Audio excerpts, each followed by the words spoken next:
सलीम को गया हुआ सऊदीया 2 साल हो गया था। 2 साल से वो जल्दी घर नहीं आ पा रहा था। लेकिन उसकी जो बीवी फ़ातिमा थी, वो बार-बार फ़ोन करके उसे टॉर्चर करती थी कि तुम्हें जल्दी से जल्द घर आना है। लेकिन सलीम जानता था कि मुझे जल्दी घर पहुँचने में भी टाइम लग जाएगा। वो अपने बीवी को समझाता था, लेकिन वो मानती नहीं थी, ज़्यादा से ज़्यादा परेशान करने लग गई थी।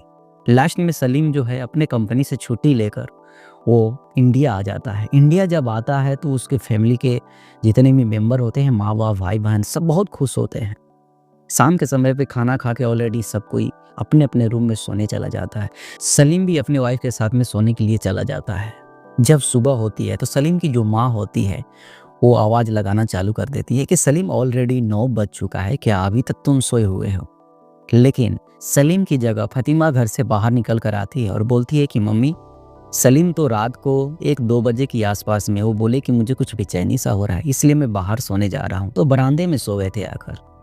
सलीम की माँ वहाँ पे बोलती है कि हो सकता है कि मेरे से पहले सुबह उठकर कहीं वो घूमने चला गया हो, किसी से मिलने चला गया हो। समय बीतता है, 11-12 बज जाता है, लेकिन सलीम घर पे वापस आता नहीं है। सलीम की माँ बेचैन होने लगती है। आसपास में लोगों से पूछताछ भी करना चालू कर देती है, लेकिन कोई नहीं बता पाता है। लेकिन कुछ बच्चे यानी बाहर के फील्डों में जाकर खेल रहे होते हैं, तो वो एक झाड़ी में लाश को देखते हैं। तो मालूम चलता है ये तो सलीम है। सलीम के घर वाले को बुलाकर दिखाया जाता है। उसके बाद में पुलिस को इन्फॉर्मेशन दिया जाता है। पुलिस आती है, उस बॉडी को उठाकर पोस्टमार्टम के लिए भेज देती है। बट आपको बता दें कि उस पोस्टमार्टम में ये रिपोर्ट में आता है कि उसके माथे पे कुछ बड़ा पत्थर से वार किया गया था, जिससे सलीम की मौत हो गई थी। उसके बाद में पुलिस वाले जो है आसपास के लोगों से पूछताछ करते हैं, मालूम करते हैं कि किसी से सलीम को दुश्मनी तो नहीं था, लेकिन हर कोई बताता है कि सलीम बहुत सुशील लड़का था, उसे किसी से कोई लेना देना नहीं होता था।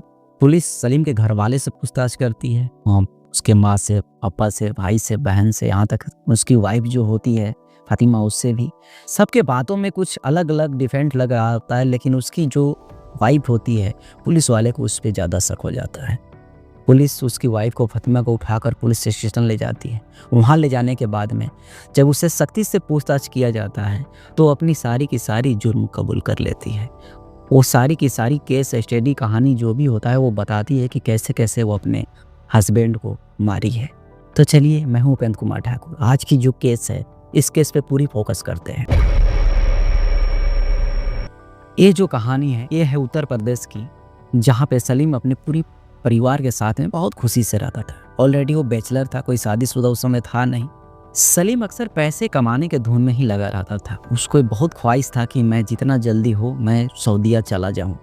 पासपोर्ट भी वो बनवाता है, उसके बाद में एजेंटों से बातें करके वो सऊदीया निकल जाता है। सऊदीया जब जाता है तो वहाँ वो अच्छा पैसे कमाने लगता है। वो अक्सर पैसे भेजता था अपने माँ बाप के पास में, और इतना बोलता था कि रहने के लिए सबसे पहले घर होना चाहिए। वो बहुत अच्छा सा घर भी बनवाता है। समय बीतता है। 3 साल के बाद में सलीम अपने इंडिया घर पे आता है। सलीम की माँ बाप जो होते हैं वो सलीम से बोलते हैं कि अब बहुत टाइम हो चुका है, तुम शादी कर लो। सलीम बोलता है कि समय बहुत है, 1-2 बार और मैं विदेश जाना चाहता हूँ, उसके बाद शादी करूँगा। लेकिन यहाँ पे सलीम के माँ बाप बहुत फोर्स करते हैं कि तुम्हारा शादी हम लोग करने के लिए तैयार हैं। उसके घर के जो पास के गाँव होती है, वहाँ पे एक लड़की होती है फ़ातिमा नाम की। अच्छे घर की लड़की होती है, दिखने में सुशील, लंबी गोरी चिट्टी सब कुछ होती है। सलीम की शादी उससे तय हो जाती है। ऑलरेडी 2022 में सलीम की शादी फ़ातिमा के साथ में हो जाता है।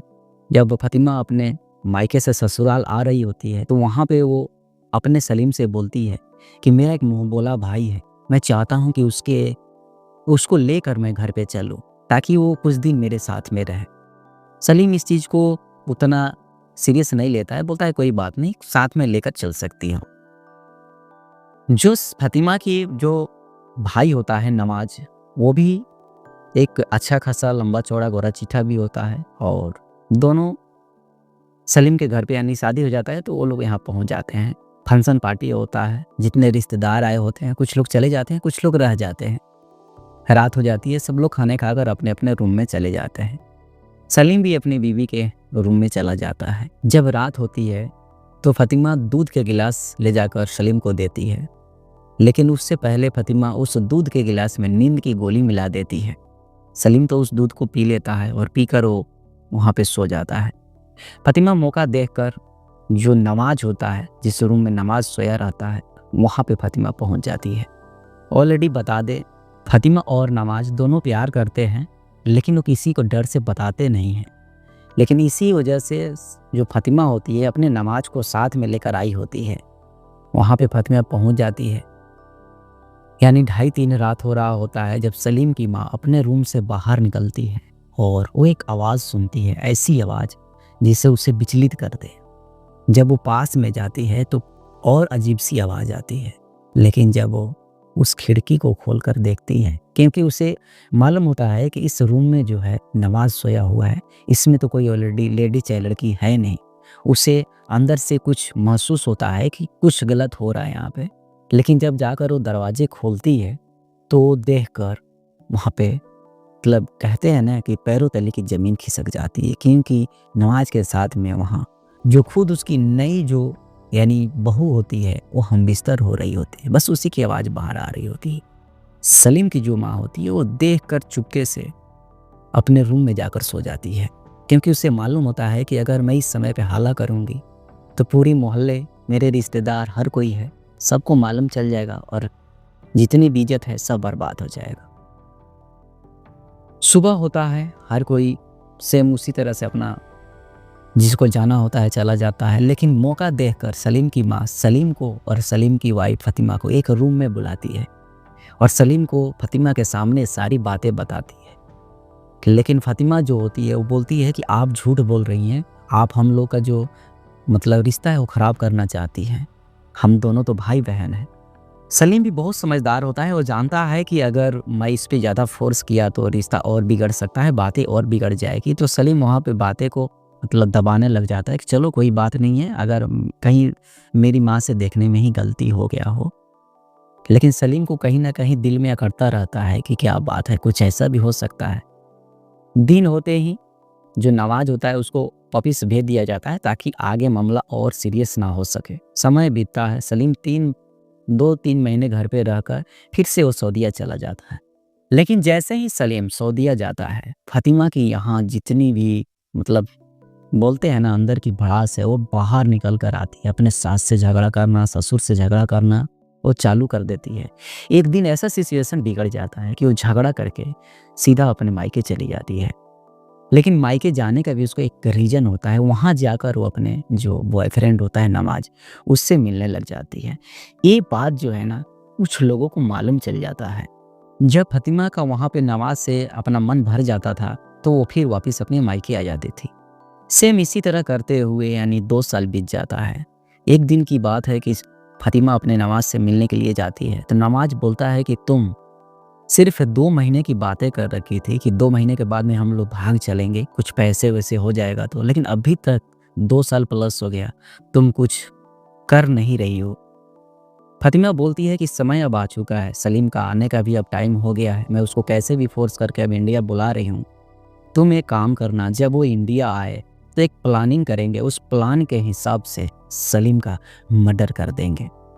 उसके बाद में फ़ातिमा जो है पूरी ज़ोर लगाकर सलीम से मतलब उसको कैसे भी इंडिया बुलाने की कोशिश में लग जाती है।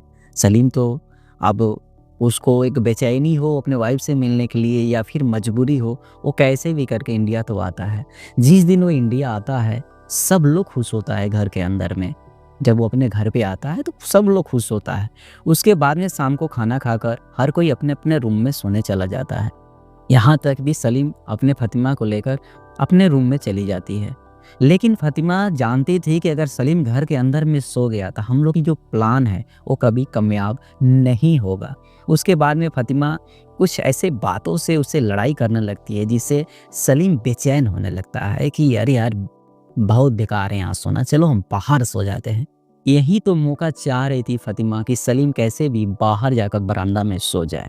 उसके बाद में जो सलीम होता है कुछ अपने तकिए बिस्तर उठाता है और गुस्से से बाहर आकर बरामदा में सो जाता है। प्लान के हिसाब से फ़ातिमा अपने जो नमाज होता है उसको बोल रखी होती है कि जिस दिन सलीम घर पे आएगा कैसे भी करके मैं उसे बाहर सुला दूंगी और ऊपर के छत का जो दरवाज़ा है उससे मैं खुला छोड़ दूंगी। तुम कैसे भी करके उस छत के ऊपर से घर में एंट्री कर जाना और उसके बाद में सलीम को मार कर तुम जो अंदर की मेन गेट है उसे आराम से खोलकर तुम बाहर निकल जाना। नवाज भी अपने एक दो दोस्त को ले लेता है और लेकर फिर उसी छत के ऊपर से एंट्री करता है। जैसे वो एंट्री करता है तो देखता है कि सलीम जो है वो अपने बरामदे में सोया हुआ है। चुपके से 2-3 आदमी तो ऑलरेडी रहता है, लोग उसके मुंह पे कप तकिए दाब कर कैसे भी उसके मुंह को बंद करके और धीरे से खिड़की खोल के उसको लेकर बाहर निकल जाते हैं। वो लोग गांव से बाहर लेकर जाते हैं। गांव से बाहर ले जाकर सलीम को सबसे पहले तो वो लोग मारते हैं, उसके बाद में उसको गला दबाते हैं और जब उससे भी वो नहीं मरता है तो एक बड़ा सा पत्थर लेकर उसके सर पे वार कर देते हैं। सलीम तो वहाँ मर जाता है। उसके बाद में उसके बॉडी को उठाकर झाड़ियों में फेंक कर वो लोग वहाँ से चले जाते हैं। जब ऑलरेडी सुबह होती है तो सलीम की माँ आवाज़ लगाना चालू कर देती है कि अभी 9 बज गया है, तुम लोग अभी तक सोए हुए हो। लेकिन जैसे मैं आपको बताया, सलीम की वाइफ वहाँ निकलती है और बोलती है कि नहीं, यहाँ तो सलीम है ही नहीं, रात में वो बरामदे में सो गए थे। सेम उसी तरह से पूरी मोहल्ले खोजबीन करती है और जब पुलिस आती है तो इस केस को स्टडी करती है तो मालूम चलता है कि ये जो मर्डर है ये तो सलीम की वाइफ कर रखी है।